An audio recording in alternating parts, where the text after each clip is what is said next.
네, 여러분 안녕하세요. 민법 연습 제14주 쟁점 정리 시작하도록 하겠습니다.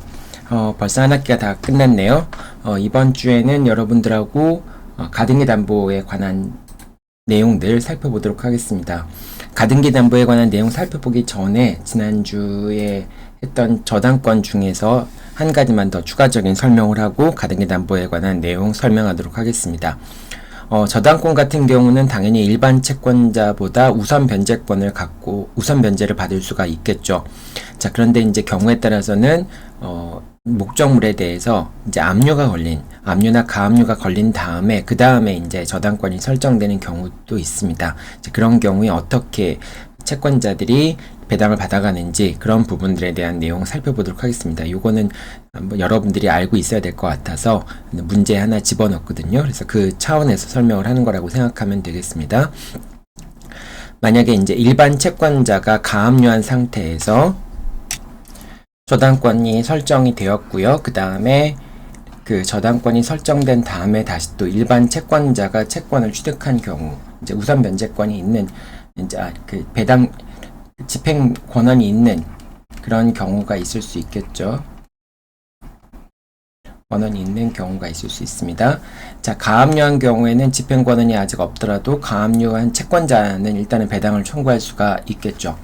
자, 이렇게 A가 있고 B가 있고 C가 있는데 채권자들이 이렇게 있을 때, 자, 가압류된 이후에 가압류라고 하면 나중에 본압류로 들어가서 이제 가압류 시점에 처분 금지효가 발생을 하게 되는데, 가압류한 다음에 저당권이 설정됐을 경우에는 이 저당권자는 가압류권자한테 대항할 수 없겠죠. 이제 이게 본압류가 시작되면, 즉 경매가 절차가 개시되면은 이제 가압류 시점으로 경매 시점이 소급하게 되니까 어쨌든 이제 저당권자는 더 이상 가압류권자한테 이제 우선 변제권을 주장할 수 없게 되겠죠. 자, 그리고 이제 C가 일반 채권자인데, 그런데 A나 가압류한 일반 채권자나 일반 채권자, 가압류하지 않은 일반 채권자는 모두 다 채권자 평등의 원칙에 따라서 A와 C는 안분배당을 받게 됩니다.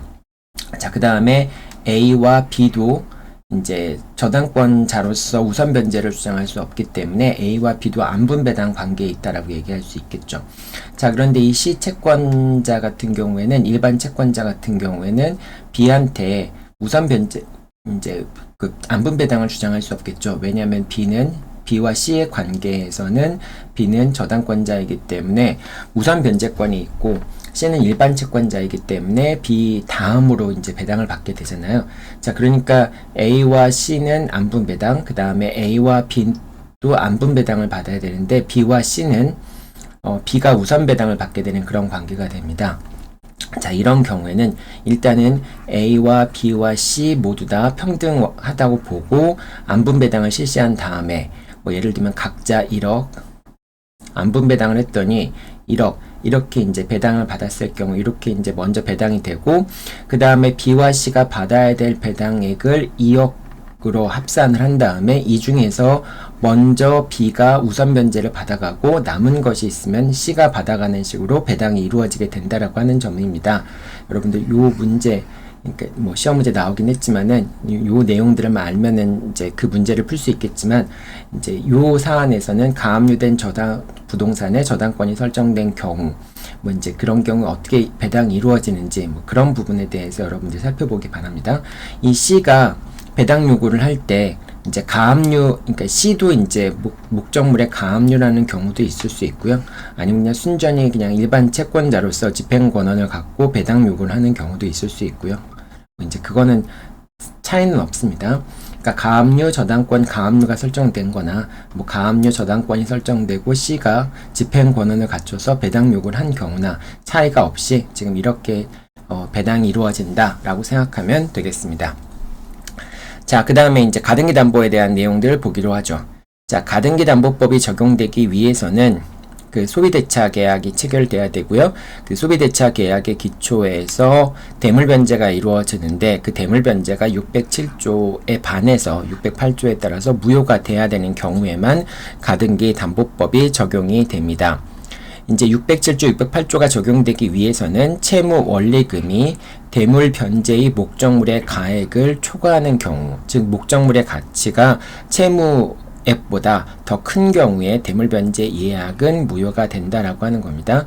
대물변제 예약이라고 하는 것은 이제 앞으로 내가 돈을 못 갚으면은 내가 대신에 이 물건을 대물로서 지급하겠다, 대물변제하겠다, 이런 이제 당사자의 합의를 대물변제 예약이라고 할 수 있겠죠. 자, 이 607조, 608조에서 여러분들이 꼭 기억해 둬야 될 것은 이 607조, 608조는 소비대차의 경우에만 적용된다라고 하는 것입니다. 그렇기 때문에 매매대금을 담보하거나 전세금을 담보하거나 원상회복을 하는 것에 대해서 이런 채무를 담보하기 위해서 대물변제 예약을 하는 경우, 대물변제 예약을 하는 경우에는 607조, 608조가 적용되지 않습니다. 이거 여러분들 문제 나오면은 가끔은 담보가등기를 하는 경우들이 있는데 그 담보가등기가 매매 대금을 담보하게 한 목적에서 담보가등기를 하는 경우가 있어요. 자, 그런 경우에는 607조, 608조가 적용되지 않는다는 점 꼭 기억해 둬야 됩니다. 자, 그 다음에 예약 당시를 기준으로 해서 판단을 하게 됩니다. 예약 당시를 기준으로 해서 채무 원리금이, 채무액이 대물변제 목적물의 가액을 지금 여기서 설명이 잘못됐네요. 채무 원리금이 대물변제 목적물의 가액이 채무 원리금을 초과하는 경우에 대물변제 예약이 무효인 거죠. 요 내용은 여러분들한테 제공하는 수업 자료에는 이걸 변경해서 설명하도록 할게요. 그러니까 이 채무 원리금 자체가 대물변제 목적물의 가액이 채무 원리금보다 더 높을 때, 가치가 더 높을 때 그때 대물변제 예약이 무효가 되는 것이죠. 요거 여러분들 이제 두 가지를 서로 바꿔야 되죠. 채무 원리금과 대물변제 목적물의 가액이.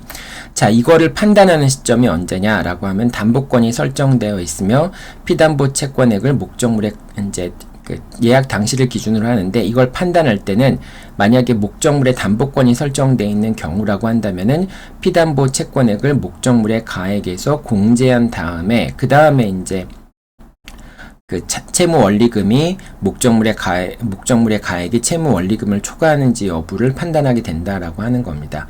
왜냐하면 담보권이 설정되어 있다면은 그거는 이제 그 특정 채권자가 우선 변제권을 갖고 있는 금액이기 때문에 그 자체를 넘긴다 할지라도 결과적으로 그 피담보 채권액만큼의 부담을 떠안으면서 목적물의 대물변제를 받는다는 의미이기 때문에 그 금액만큼은 이제 대물변제를 받는 채권자가 이제 그 대물변제 그 목적물의 가액을 취득할 때 그 가액에서 이제 피담보 채권액만큼을 공제한 다음에 그 가액을 산정해야 된다라고 하는 겁니다. 요 피담보 채권액을 그러니까 공제하는 그 법리 같은 경우는 여러분들 사행위 취소해서 많이 공부했었죠. 사행 취소 같은 경우에는 사행위가 성립하는지 여부를 판단할 때, 이제 이럴 때 목적물의 피담보 채권의 가액을 공제하기도 하죠. 자, 그 다음에 이제 변제기 전에 그러니까 이제 이렇게 되고요. 이제 목적물의 가액이 채무 원리금을 초과할 경우에 예약 당시 기준으로 해서 소유권 이전 시점이 아닙니다. 예약 당시를 기준으로 해서 판단을 하게 됩니다. 이렇게 되는데, 자, 근데 한 가지만 더 이제 추가적으로 설명할 것은 이런 대물변제 예약이 무효가 되는 경우는 이제 변제기 전에 이루어지는 대물변제 약정에 대해서만 적용을 하고요. 대물변제 예약이라는 표현을 꼭 써야 되는 건 아니고요. 그러니까 변제기 전에 이루어지는 대물변제 약정 합의, 이건 다 대물변제 예약으로서 무효라고 보는 것이고요. 만약에 채무 원리금을 초과하는 경우에 이제 목적물의 가액이 이제 그런 경우에 무효가 되는 건데, 이제 이 변제기 전에 이루어지는 대물변제 약정에 대해서만 적용이 되기 때문에 변제기 이후에 대물변제를 하는 경우에 당사자가 이제 채무 대신에 어떤 부동산의 소유권을 넘기는 그런 합의를 한 경우에는 이런 이제 대물변제에 관한 규정이 그 대물변제 무효 607조의 규정이 적용되지 않습니다. 원칙적으로 대물변제 같은 경우는 채무자가 대신해서 채무를 변제하겠다라고 얘기하는 건데 그걸 막을 필요는 없겠죠. 그래서 대물변제에 대해서는 607조, 608조가 적용이 되지 않는데 예외적으로 대물변제라고 하더라도 사실상 이제 채무의 담보의 목적으로 대물변제를 하는 경우도 있을 수 있어요. 예를 들면은 갑이 채권자이고 을이 채무자인데 을이 X 부동산을 이제 대물변제하기로 약속을 합니다. 변제기가 도래해서 을이 갑에게 X 부동산을 이제 그 소유권을 이전하는데 갑이 이렇게 얘기할 수 있겠죠. 을에게 일단은 대물변제 변제기가 도래했으니까 네가 채무를 갚을 수 없다면은 X의 소유권을 나한테 넘기고 그리고 만약에 네가 채무를 변제하게 되면 X를 다시 돌려주겠다. 뭐 이제 이렇게 약속하는 경우도 있을 수 있겠죠. 자, 이런 경우에는 비록 을이 갑에게 대물변제의 약속을 했다 할지라도 이런 대물변제 같은 경우에는 그 단순히 대물변제가 아니라 이제 채무를 담보하기 위한 목적의 대물변제라고 볼 수 있겠죠. 그래서 이런 경우에는 비록 대물변제이긴 하지만은 이제 607조, 608조가 적용될 수 있다라고 생각하면 됩니다. 자, 그렇다면 607조, 608조에 의해서 무효라고 하는 건 무엇을 의미하는 것이냐? 607조, 608조에 의해서 무효라고 하는 것은 대물변제 약정이 무효다라고 하는 것은 약한 의미의 양도담보로서의 효력은 있다라고 얘기합니다. 그러니까 갑이 채권자이고요. 그 다음에 을이 채무자인 경우에 채무자가 채무를 변제하지 못하면은 X를 갑에게 소유권을 이전해 주겠다라고 하는 대물변제의 변제 약정을 한 경우에 만약에 X 목적 예약 당시 X 목적물의 가치 가액이 이제 을이 갑에 대해서 부담하고 있는 피담보 채무액 이제 채무 원리금을 초과한 경우에는 그런 경우에는 이제 607조에 의해서 갑과 을 사이의 대물변제 약정이 무효인 것이죠. 소유권을 넘긴다라고 하는 약정은 무효인 것이죠. 하지만 이때 소유권을 X한테 넘긴다라고 하는 약정은 양도담보로서의 효력은 양도담보권을 설정한다라고 하는 것으로 그런다는 효과는 있기 때문에 이 양도담보권 설정에 대한 합의의 근거에서 갑은 을에게 소유권 이전 등기를 청구할 수 있게 됩니다.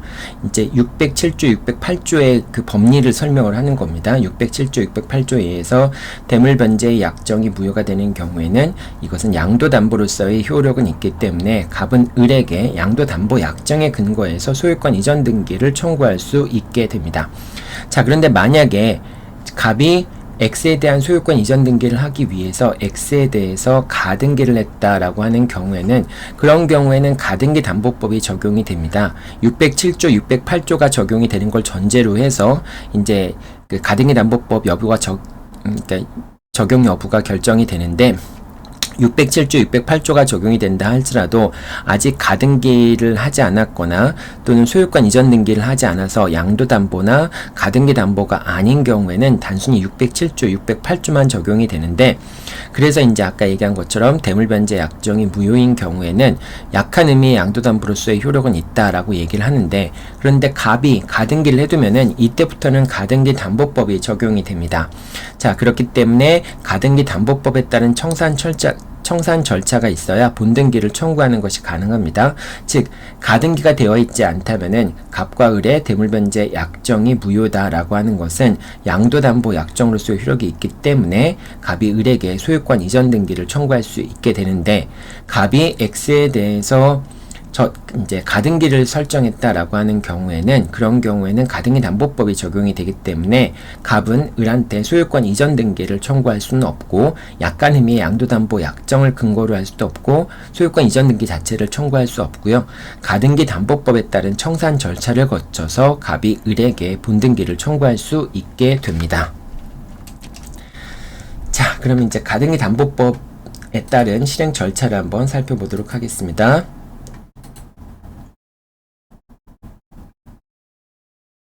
가등기 담보법에 따른 실행 절차인데요. 자, 일단 가등기 담보법에 따라서 가등기 담보권의 경우에 실행 절차인데 변제기가 도래해야 되겠죠. 그 다음에 청산금을 상대방에게 통지를 해야 됩니다. 청산금이라고 하는 것은 통지 당시를 기준으로 하게 됩니다. 통지 당시의 가액에서 피담보 채권액을 공제한 그런 금액이 청산금입니다. 이 청산금이 있다라고 하는 것을 채무자 등에게 통지를 해야 되고요. 그 통지한 날로부터 2개월이 경과되고 2개월이 경과된 다음에 청산금을 지급하게 되면 소유권을 취득하게 되는 이거는 이제 양도담보의 경우가 그렇죠. 양도담보의 경우에는 이미 소유권 이전 등기가 되어 있으니까 양도담보권자가 소유권을 취득하거나 소유권 이전 등기 청구를 가능하다. 이건 이제 본등기를 청구한다라고 하는 거죠. 이거는 이제 가등기 담보의 경우에 적용되는 예의가 되겠죠. 자, 이렇게 청산 절차를 거쳐서 그래서 이제 소유권을 취득하게 되거나 또는 본등기를 청구하게 됩니다. 자, 이 경우에 이제 여러분이 중요한 쟁점 중에 하나는 이 청산금을 통지를 해야 되는데, 이 청산금 통지를 할 때 청산금이 정당하지 않더라도 청산 통지로서의 효력은 있다라고 하는 점입니다. 그래서 청산금이 정당하지 않은 경우에 이제 그 청산 통지로서 효력이 있기 때문에 나중에 정당한 청산금을 지급하게 되면은 2개월이 경과된 다음에 정당한 청산금을 지급하게 되면은 그러면은 소유권을 취득하게 되거나 또는 본등기를 청구할 수 있게 됩니다. 자, 여기까지가 이제 원칙적인 모습인 거고요. 이제 뒤에서 보겠지만은 이제 이런 방식으로 소유권을 취득하는 방식으로 이제 담보권을 실행하는 방법도 있고요. 그 다음에 이제 가등기 담보 같은 경우에는 가등기 담보의 경우에는 경매를 청구하거나 또는 이제 경매 절차에서 배당 요구를 하는 방법으로 가등기 담보권을 실행할 수도 있게 됩니다.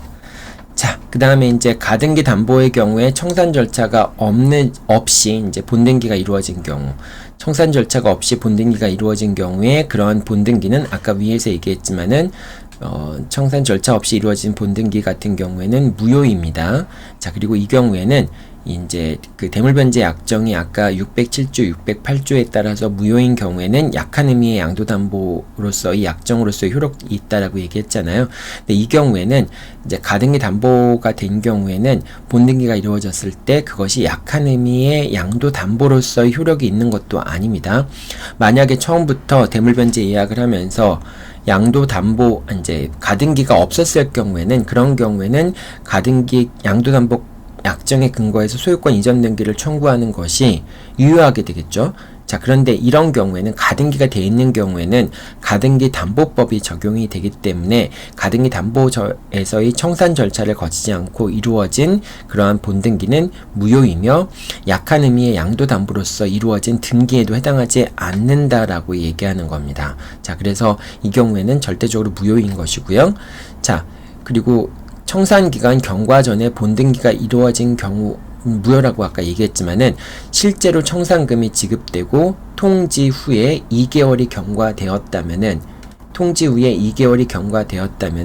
본등기는 실체관계에 부합하는 등기로서 유효하게 될 수가 있습니다. 그래서 이 실체관계에 부합하는 등기로서 유효하게 될 수 있다. 이 부분은 여러분들이 잘 기억해 둬야 되겠죠. 어차피 이제 절차적인 청산 절차를 거치더라도 이렇게 되면은 등기가 유효하게 될 수 있는 거니까 사후적으로라도 청산 절차를 다 갖췄을 경우에는 실체관계에 부합하는 등기로서 유효하게 될 수 있다. 이렇게 생각하면 됩니다. 자, 그 다음에 이제 청산 통지에 관련된 부분을 좀 살펴보면요. 청산 통지는 두 가지 통지가 있는데요. 먼저 채무자 등에 대한 청산 통지가 있고요. 후순위 권리자에게 대한 청산 통지가 있습니다. 이 채무자 등이라고 하는 것은 목적물에 대해서 이해관계를 갖고 있는 채무자나 채무자 소유의 부동산인 경우에 채무자 소유의 부동산에 대해서 가등기 담보권이 설정되어 있는 경우나 양도담보권이 설정되어 있는 경우 또는 물상보증인인 경우 또는 이제 가등기 담보권이 설정되어 있는 부동산을 취득한 제3취득자의 경우가 되겠죠. 이런 채무자 등에게는 통지하지 않으면은 그럼 청산 기간 자체가 진행되지 않습니다. 그러니까 이런 채무자 등에 대한 통지는 이제 청산 절차 개시의 요건이라고 볼 수 있습니다. 자, 그런데 후순위 권리자에게도 통지를 해야 되는데 후순위 권리자에게 통지를 하는 이유는 이 청산 절차에서 후순위 권리자도 남는 부분에서 우선 변제를 받도록 하기 위해서 후순위 권리자에게 통지를 하는 것이기 때문에 후순위 권리자에게 통지하지 않더라도 청산 절차 자체는 유효하게 됩니다. 다만 나중에 청산금을 지급했을 경우에는 후순위 저당권자에게 청산금 지급, 내가 청산금을 다 지급했다. 요건 이제 그 후순위 저당권자가 가등기 담보권자에게 청산금의 일부를 자기한테 지급해달라라고 청구하는 경우에는 후순위 저당권자한테 지급해 줘야 되거든요. 자, 그런데 이제 후순위 저당권자에게 청산금을 지급했기 때문에 청산금이 없다라고 하는 얘기를 할 수 없다라는 점입니다. 그래서 후순위 저당권자한테 뭐 통지를 하지 않는 경우에 청산 절차가 진행이 되었다면은, 그러면은 후순위 저당권자가 그 청산금에 대해서 일부 우선 변제를 받을 수 있는 그런 권한이 있다면은 후순위 저당권자에게 다시 또 청산금을 지급해야 될 가능성이 있다라고 하는 것입니다. 그러니까 통지가 두 가지 통지를 구분해서, 하나는 청산 절차를 개시하기 위해서 반드시 통지가 이루어져야 되는 것이고, 다른 하나는 통지까지 이루어질 필요는 없지만 통지를 하지 않은 경우에는 나중에 청산금 지급을 대항할 수 없다라고 하는 그런 두 가지 경우가 있다라고 생각하면 되겠습니다. 자, 그 다음에 가등기 담보권자는 아까도 얘기했지만은 경매를 청구하는 방법으로 가등기 담보권을 실행할 수도 있습니다. 그리고 이제 가등기 담보권자가 경매를 청구하지 않더라도 제3자가 경매를 청구해서 해당 부동산의 경매 개시 결정이 내려져 있다면은 이 가등기 담보권은 저당권과 동일하게 취급된다라고 생각하면 됩니다. 그렇기 때문에 이제 목적물에 대해서 경매 절차가 개시가 되면은 당연히 이제 매각대금을 완납하게 돼서 소유권이 넘어가는 순간에 가등기 담보권은 다른 저당권처럼 소멸을 하게 됩니다. 그래서 반드시 경매 절차에서 배당 요구를 해야지만, 경매 절차에 참가해서 배당 요구를 해야지만 되고요.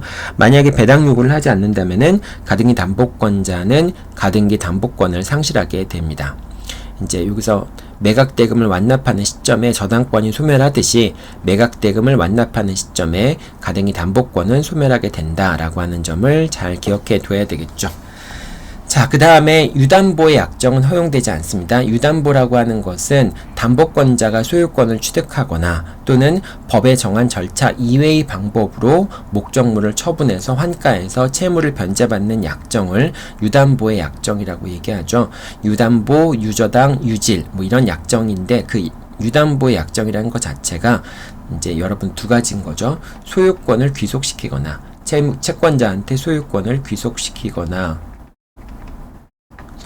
두 번째는 법에서 정한 방법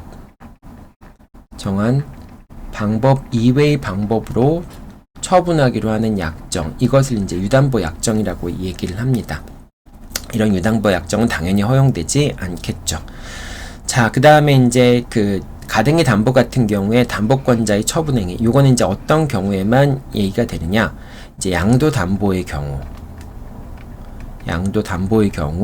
또는 가등기의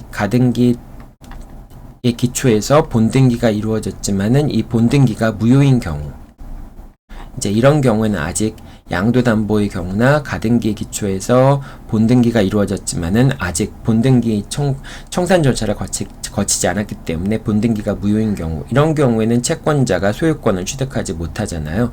자, 그런데 이 채권자가 소유권을 취득하지 못하지만은 자기 명의로 소유권 이전 등기가 되어 있다는 것을 이용해서 제3자한테 처분한 경우, 이 제3자가 선이라면, 이 경우에는 제3자가 선의인 경우에만 보호가 됩니다. 우리가 명의신탁이나 계약 해제에서의 제3자 보호 같은 경우에는 선의 악의를 불문하지 않고 보호가 되지만은, 이 가등기 담보의 경우에는 이제 그 채권자가 자기가 소유권 이전 등기가 돼 있다는 걸 기화로 해서 제3자한테 처분 행위를 했을 경우에, 그 제3자가 선의인 경우에만, 그런 경우에만 제3자가 이제 소유권을 취득하게 됩니다. 자, 이 경우에 채무자가 제3자가 소유권을 취득함으로써 이제 소유권을 상실하는 경우가 있을 수 있겠죠. 자, 이 경우에 채무자는 불법 행위에 따른 손해배상을 청구할 수 있는데, 자, 이때 손해라고 하는 것은 무엇이냐, 어떠한 손해배상을 청구할 수 있는 것이냐, 이때 목적물의 가액 판단 시점은 처분 당시 시점이 됩니다. 처분 당시, 소유권이 제3자한테 넘어간 시점 당시에 목적물의 가액에서 채무자가 부담하고 있는 피담보 채무액을 공제를 한 금액, 이 금액만큼이 채무자한테는 손해가 되겠죠. 그래서 채무자는 이 금액에 해당하는 손해에 대해서 손해배상을 청구할 수 있게 됩니다. 자, 마지막으로 동산 양도담보의 경우에는 이제 가등기 담보법이 적용되지 않으니까 이게 이제 전통적인 양도담보 법리에 따라서 정리가 돼야 되겠죠. 자, 근데 동산 양도담보 같은 경우에는 채무자가 여전히 목적물을 점유하고 있는 관계로 이제 이중으로 동산 양도담보를 설정하는 것도 가능하게 됩니다. 자, 이렇게 이중으로 양도담보가 설정됐을 때 두 번째 양도담보권자는 양도담보권을 취득하지 못합니다. 원칙적으로. 왜냐하면 첫 번째 양도담보권자가 소유권을 취득하기 때문에, 대외적으로 소유권을 취득하기 때문에 두 번째 양도담보권자는 양도담보권을 취득하지 못하지만은 양도담보권을 선의 취득하는 것이 가능합니다. 그래서 두 번째 양도담보권자가 이제 소유권 이전 양도담보권 설정하기로 하는 합의가 있었고, 그에 따라서 이제 점유를 이전받았을 경우, 이때 점유 개정의 방법으로는 선의 취득이 안 되니까요. 점유 개정 이외의 방법으로 점유를 이전받았을 경우에는, 그런 경우에는 양도담보권을 선의 취득하는 것은 가능하다라고 생각하면 됩니다. 요거는 이제 동산 같은 경우에 이제 X라는 동산을 을한테 양도했다가 다시 병한테 양도한 경우에 을한테 소유권을 넘겼으면은, 그럼 을은 이제 더 이상 갑은 소유자가 아니기 때문에 다시 이중으로 양도할 수 없겠죠. 하지만 병은 갑이 무권리자이지만은 선의 취득의 요건을 갖추었다면은, 즉 점유 개정을 제외한 방법에 의해서 이제 소유권 이전에 대한 합의가 있었고, 점유 개정 이외의 방법으로 점유를 이전받았다면 병이 선의 취득을 해서 X에 대한 소유권을 취득할 수 있잖아요. 그것과 마찬가지라고 생각하면 됩니다. 그래서 원칙적으로 이제 담보권을 취득할 수는 없지만은, 두 번째 양도담보권자는 담보권을 취득할 수는 없지만은 담보권을 양도담보권을 선의 취득하는 것은 가능하다. 이렇게 생각하면 되겠습니다. 자, 이 가등기 담보에 관련된 내용들은 사실은 최근에는 많이 이용되고 있지 않은 제도라고 볼 수 있겠죠.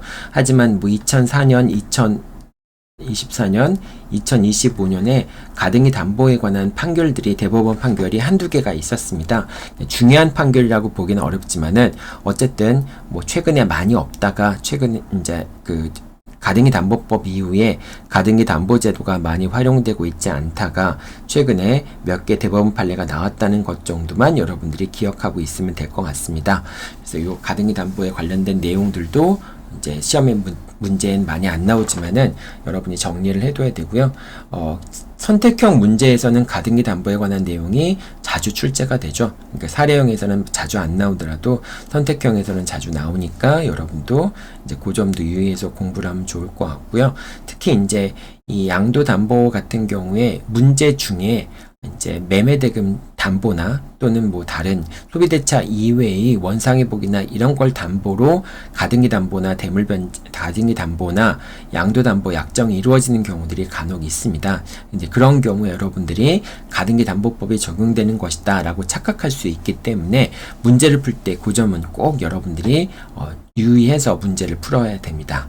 자, 여기까지 1학기 민법 연습 전체적인 내용을 다 마쳤습니다. 이번 시험은 이제 가등기 담보기 때문에 아마 배점이 별로 높진 않고요. 여러분이 시간 많이 들이지 않고 풀어볼 수 있을 테니까 먼저 문제를 풀어보고 그 답안지를 제출을 한 다음에 그 다음에 질문 같은 사항들이 있으면 여러분들 질문해주면은 그 질문 사항 중심으로 해서 다음 주 화요일 날 이제 온라인으로 해설 수업을 실시하도록 하겠습니다.